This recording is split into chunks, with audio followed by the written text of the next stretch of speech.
এই প্রশ্ন থাকে যে আজকে যে কথাটা বলবো পুরোটা মন দিয়ে শুনবেন, শুনলে খুব ভালো লাগবে। কারণ এই যে জ্যোতিষ যে জায়গাটি আমরা যে প্রেডিকশানটা করি, শুধু কিন্তু রাশি দিয়ে ভাগ্য বিচার কিন্তু হয় না। যদি ভাবেন যে সুব্রতদা আমার ভাগ্য পাল্টে দেবে, তাহলে কিন্তু একবারও আসবেন না। যদি ভাবেন সঠিক প্রেডিকশান, সঠিক রেমেডি বা সঠিক প্রতিকার পেতে হয়, সঠিক প্রেডিকশানটা ফ্যাক্টর। প্রচুর জ্যোতিষী আছে, প্রচুর জ্যোতিষী প্রেডিকশান করে। কেউ 200 টাকা ফিস নেয়, কেউ 500 টাকা নেয়, কেউ 2000। আমি যেমন 1500 টাকা ফিস নিই অনলাইনে। 2027 সাল থেকে 3000 টাকা ফিস করা হবে, 2027 থেকে 3000 টাকা ফিস করা হবে। যদি ভালো প্রেডিকশান নিতে হয় যোগাযোগ করতে হবে। এবার জ্যোতিষটা নিয়ে যেটা কথাটা বলতে চাইছি, যে জ্যোতিষী তো প্রচুর আছে, প্রেডিকশানটা ফ্যাক্টর। মেষ রাশি কোটি কোটি মানুষ আছে, মিথুন রাশি কোটি কোটি মানুষ আছে, বৃশ্চিক কোটি কোটি, সবাই কিন্তু কোটি কোটি রাশির মালিক রয়েছে। এবং তার রাশিটাই যে ভাগ্য নির্ধারণ করবে সেটা কিন্তু নয়। রাশির নক্ষত্র ফ্যাক্টর, যেটা নিয়ে আমরা দশা বিচার করে থাকি, এবং আমরা জন্মচাট, আমরা লগ্ন, আপনি কতটা কর্ম করতে পারবেন, কতটা আপনি খাটতে পারবেন, আমরা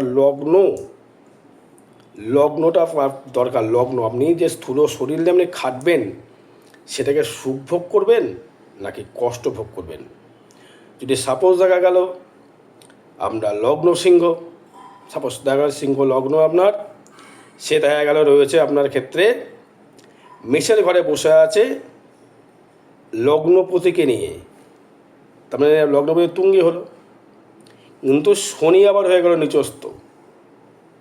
তার মানে কী হলো, আপনার ভাগ্য নির্ধারণ করতে, ভাগ্য উন্নতি করতে আপনাকে অনেক চেষ্টা করতে হবে, প্রচুর স্ট্রাগেল দেবে।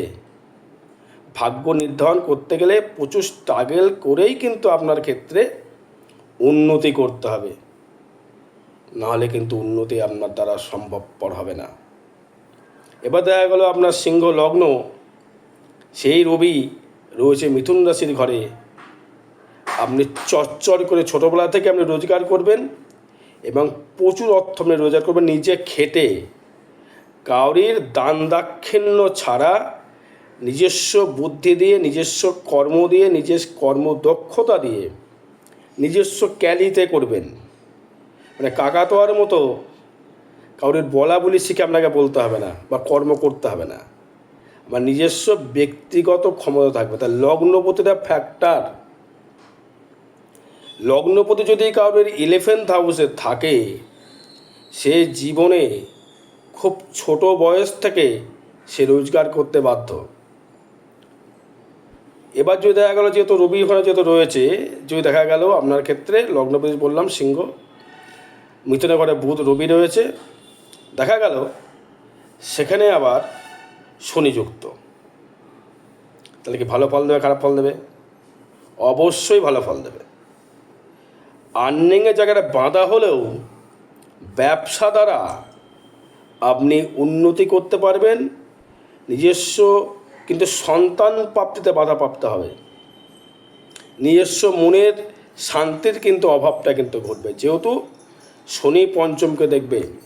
শনি কিন্তু মানুষকে যেমন মৃত্যু যেমন দেয় ধীরে ধীরে, শনি কিন্তু মানুষকে প্রচুর উন্নতিও কিন্তু করতে পারে। ভাবতে হবে সবসময় শনি গ্রহ খারাপ, শনি গ্রহ খারাপ তা নয়। শনি জীবনে প্রচুর কিছু দিতে পারে, শনি মৃত্যুকারক, শনি কিন্তু আবার জীবন দায়ী। যেমন হচ্ছে কালপুরুষের অঙ্গ হিসাবে আমরা যে বৃশ্চিককে অষ্টম ভাবটা দেখি, যেখানে গুর্জদ্বার বলা হয়, যে আমাদের কালপুরুষের অঙ্গ হিসাবে তাকে গুর্জদ্বার বলা হয়। কারণ হচ্ছে সেটা হচ্ছে আমাদের মৃত্যু, অষ্টম মৃত্যুকে ধরি। এবার জিনিসটা ভাবতে হবে যে ওখানে যে মৃত্যু হয়, ওখানেই মৃত্যু, ওখানেই জীবন। কথাটা শুনতে খারাপ লাগবে, যখন আপনি বা আমি পৃথিবীতে এসেছি যুদ্ধ করেই, কিন্তু ভেবে দেখবেন, আমি কিন্তু আরও ডিপে গেলাম না, তবু বলছি, আমার বাবার শরীর থেকে আমি বেরিয়েছি, তার থেকে সে মৃত হয়ে গেছে, বাবার শরীর থেকে বা আমার সেই জিনিসটা মৃত, আমি কিন্তু জীবন পেয়েছি। এখানে স্ট্রাগেল, সেখান থেকে স্ট্রাগল করতে করতে আমি জীবন, আমি কিন্তু একা লাকি ম্যান, আপনিও লাকি ম্যান। তাহলে লাকি মান যদি হয়ে থাকেন, তাহলে এবার আপনার জন্ম চার্টটাও দেখতে হবে, লাকি কতটা লাকি আপনি, নাকি আনলাকি।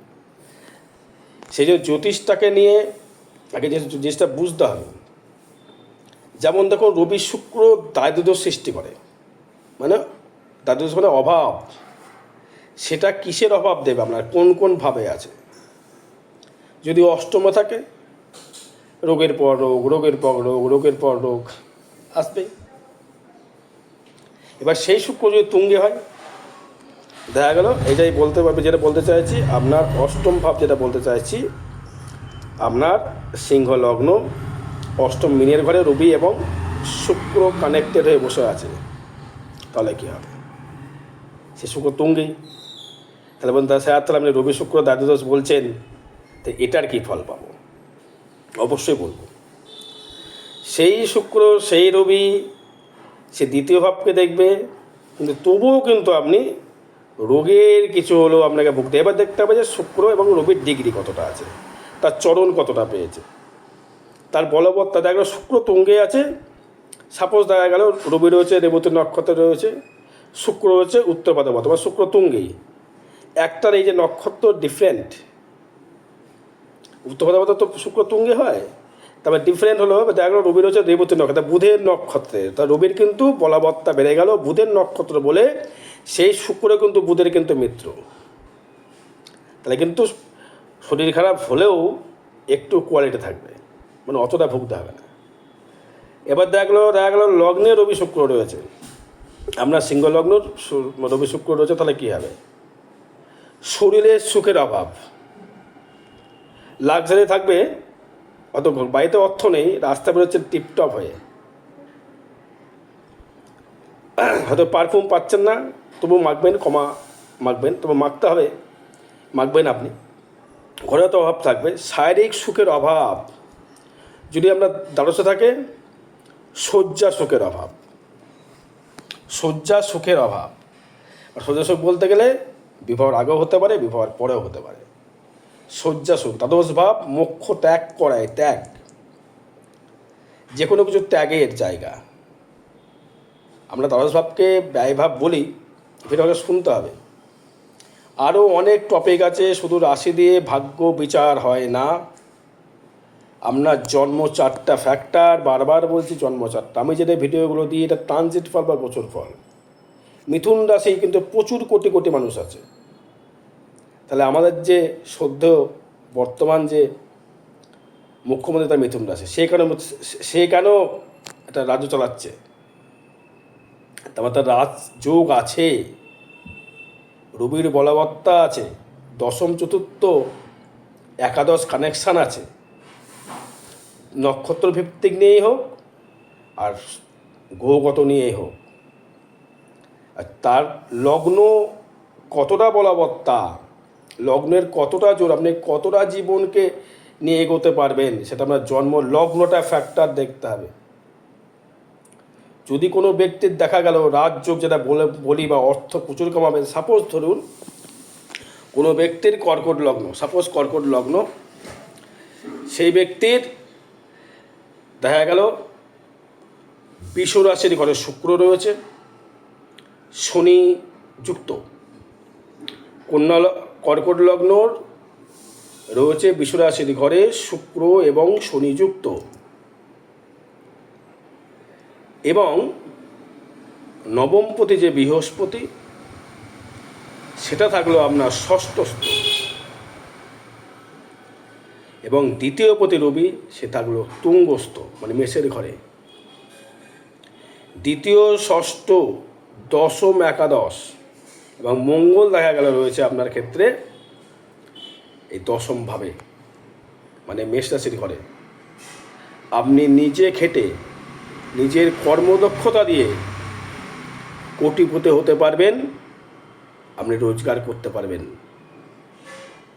বললাম চারটা মিলাবেন, হতে বাধ্য। আর বিষয়ের জন্য যোগাযোগ করতে হবে। জয় মাতারা, জয় গুরু বামদেব।